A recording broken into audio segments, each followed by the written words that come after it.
Hello everyone. In this tutorial, I'll show you exactly how to connect Pinterest to Make.com for automated pin creation.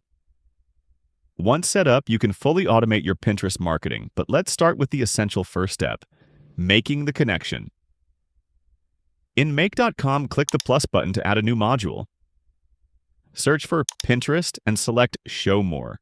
Choose the Create a Pin action. This will be our foundation for automation.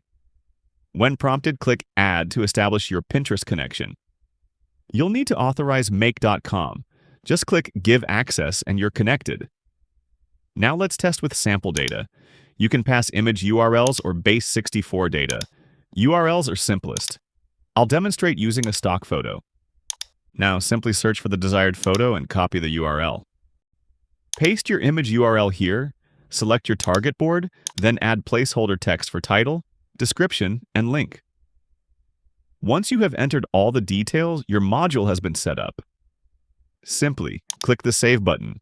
Click Run Once to test. Note, this example isn't optimized. I've already deleted this test pin from the account.